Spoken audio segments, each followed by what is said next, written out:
O PCdoB é o partido da classe operária e de todas as pessoas que desejam um futuro de liberdade, justiça, progresso e verdadeira independência para o Brasil. É o partido do verdadeiro socialismo, a esperança do povo e o ideal da classe operária.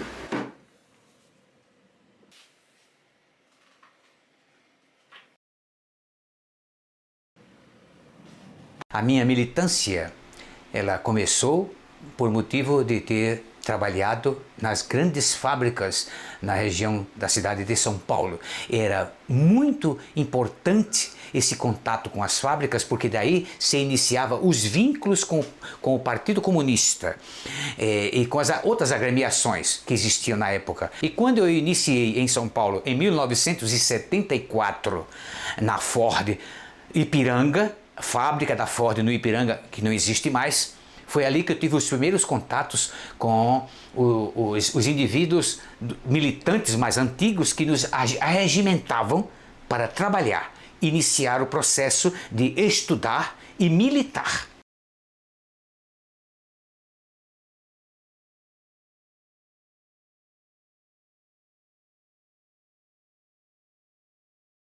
Aqui é a minha primeira carteira do Partido Comunista. Existimos a carteira, nós tínhamos o bottom. Esse aqui foi da Juventude Social. A minha primeira carteira foi da Juventude Socialista, o JS. O bottom da União da Juventude Socialista. Eu entrei no partido através da militância sindical. Primeiro você tem contato com os sindicalistas, mesmo que não eram permitidos na época. Nós éramos levados para ouvir filmes interessantíssimos, né? Por exemplo, obra toda de Eisenstein, a gente assistia tudo em película, em casas de amigos, e depois fazíamos mesa de redonda para discutir toda essa temática universal, né? Não só dos direitos, mas também da militância política revolucionária. Sempre no sentido da didática, não de armas, senão que divulgar, fazer ler, ter contatos para estudar. Cada momento de uma atuação existia um bottom, né?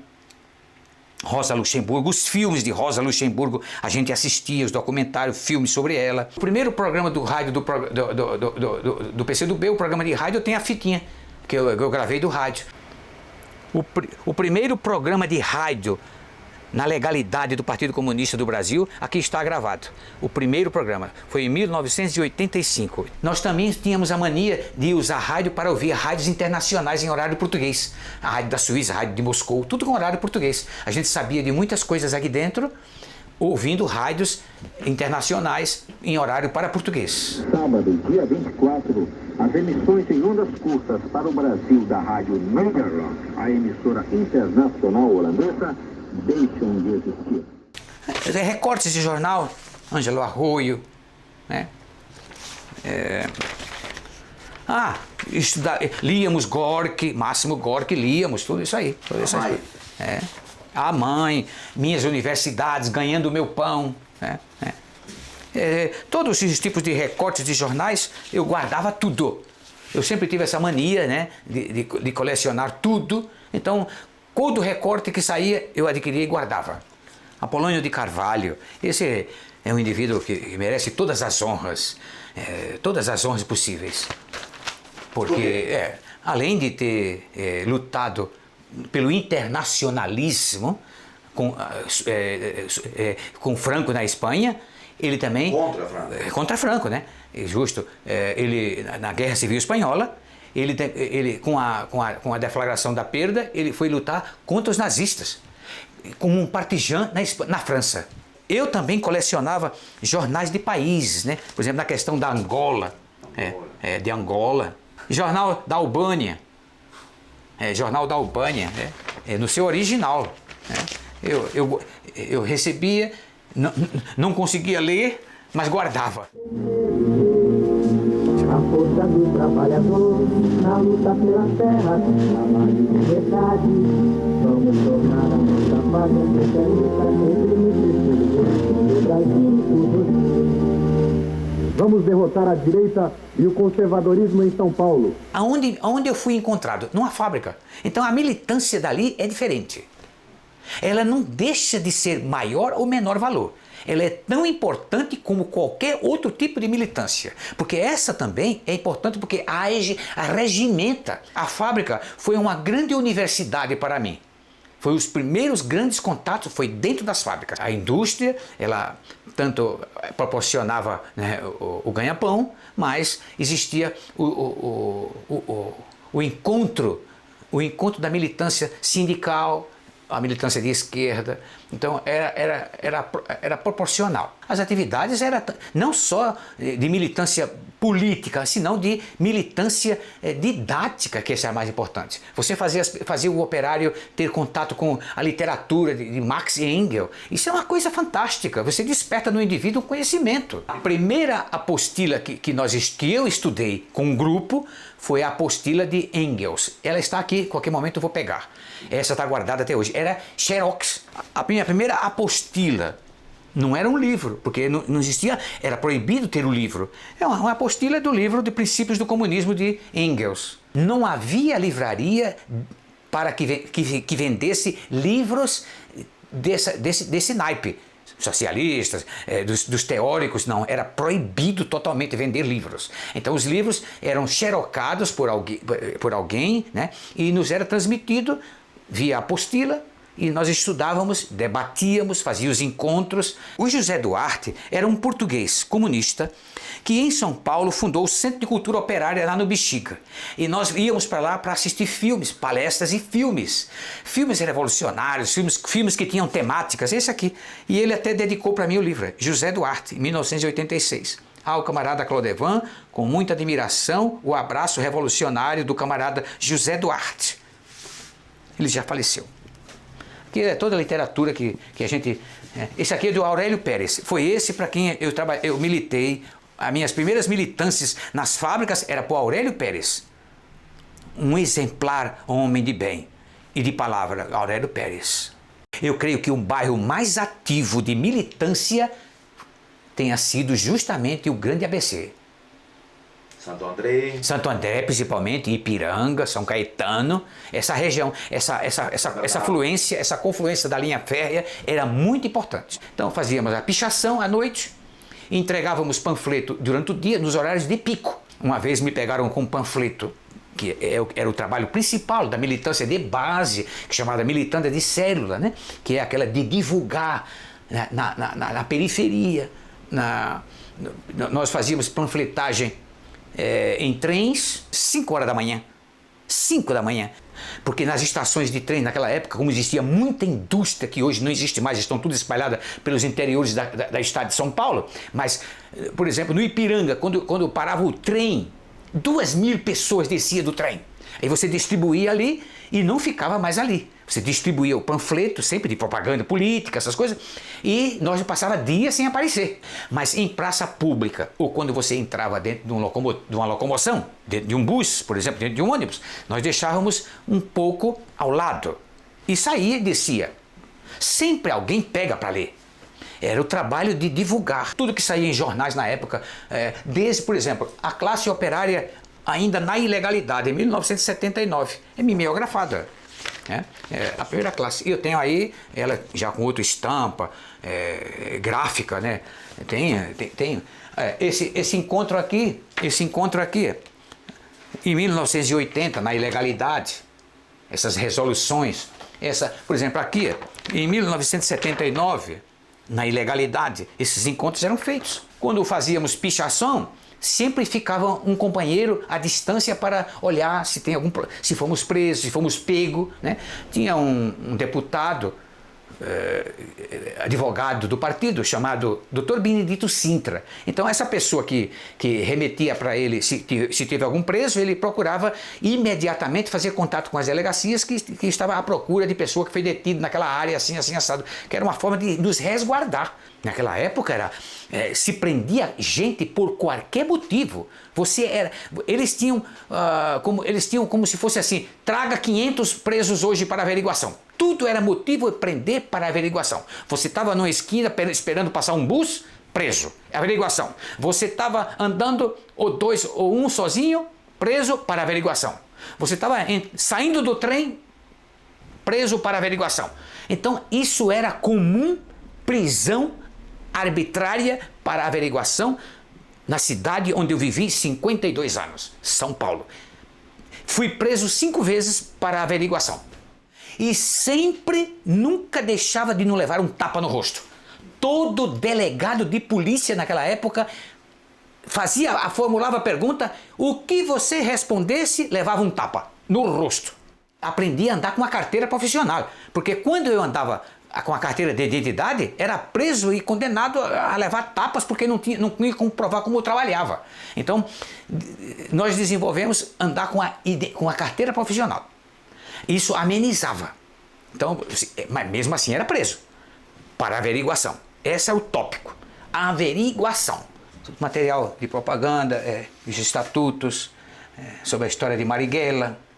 Há muita coisa, há muitos, mas isso aqui é dois. O Oswaldão, sobre a morte de Oswaldão, o líder da guerrilha do Araguaia. Nós tínhamos informações do que havia havido na guerrilha, nós tínhamos informações do pós-guerrilha, de toda a questão das diversas áreas de guerrilhas, mesmo as não sendo ditadas pelo PCdoB, que houve outros movimentos de guerrilhas. Nós, na militância, tínhamos conhecimento dessas coisas, através da própria mídia burguesa oficial, como na nossa mídia interna. Naqueles momentos, existiam as divergências ideológicas entre todos nós, mas o sentimento de lutar pela abertura era maior.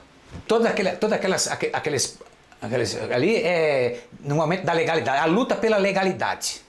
83, os movimentos que nós fazíamos, lutas de encontros em estádios, em agremiações e tudo para conseguir arregimentar gente suficiente para a legalidade do partido. Essa aqui é a primeira filiação. Esse aqui. E depois passou-se para essa. A segunda fórmula de filiação do partido. Então, essas fórmulas eram preenchidas, eram mandadas, né, para o diretório estadual, e eles promoviam para Brasília para a legalidade do partido. Atuei muitas vezes vou falar agora na pré-legalidade, com Aurélio Pérez, um grande militante paulista, foi deputado, e nós íamos para as portas das fábricas 5 horas da manhã. Tivemos várias vezes na fábrica de brinquedos, fábrica da Ford, fábrica da Volks. Tinha um caminhão, ele ficava em cima, um caminhão, Mercedes-Benz, na carroceria, tinha microfone, ele falava para os operários antes de entrar, às 5 da manhã, para as 6 a entrada, né?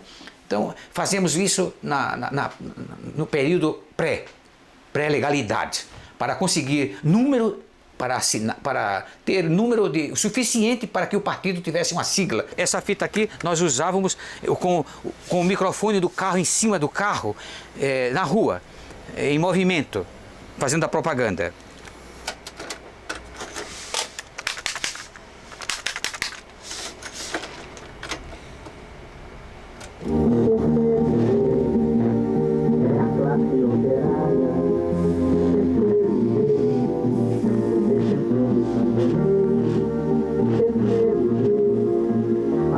Do trabalhador na luta pela terra, trabalho de verdade. Vamos tornar a nossa pátria socialista sempre no Brasil por você. Vamos juntos mudar o Brasil. Vote no PCdoB, número 24. Aqui, já na legalidade, o jornal... Já na legalidade? Já na legalidade, Que ano? 85. A classe operária, a tribuna operária, né? Esses jornais todos nós distribuíamos, né? Era jornal que a gente distribuía. Em 1985, eu e mais 2 amigos que já estavam militando, Luiz Balduino e Marcelo Ortiz, fundamos no Ipiranga a primeira casa onde já podia se abrir, promover palestras, promover estudos, promover filmes.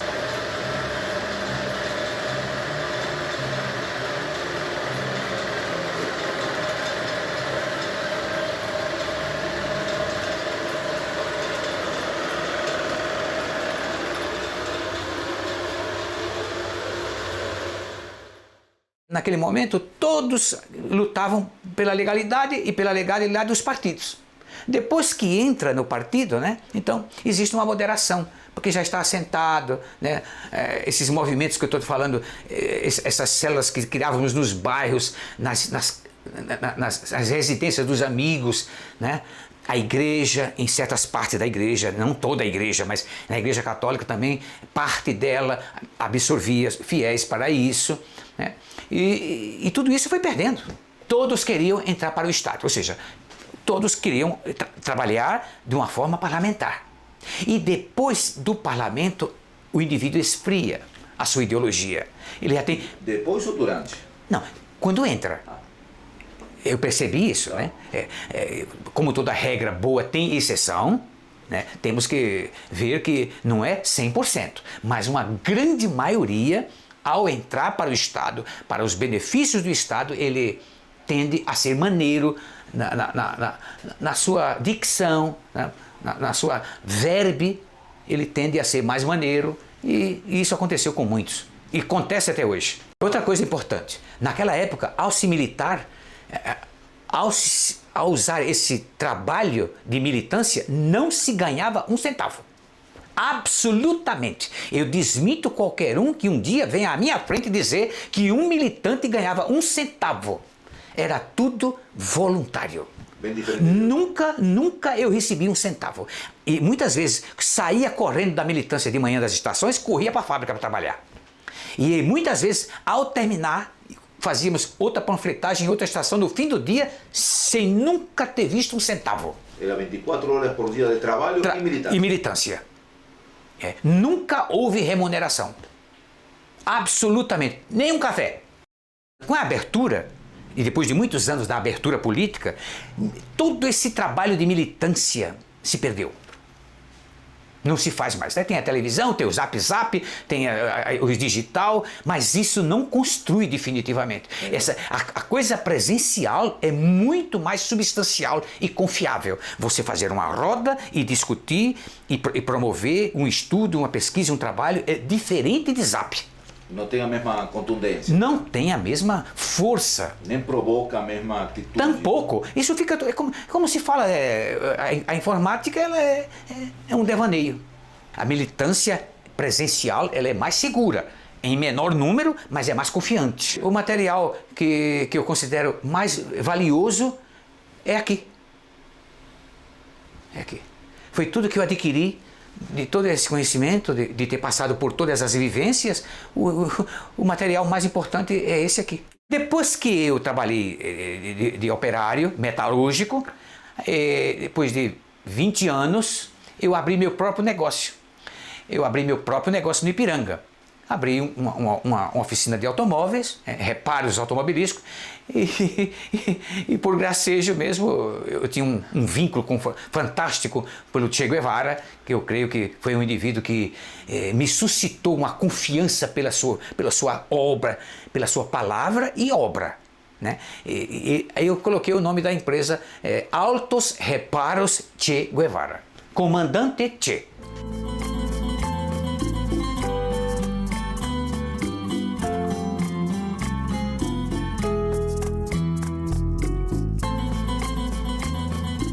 E esse monte de retratos do Che é que o Che realmente foi um indivíduo que me persuadiu e me deu a confiança de seguir militando, porque ele demonstrou em obras e palavras ele ser um indivíduo confiante naquilo que ele premeditava ser, que é o intuito da permanência, vigilância com a revolução.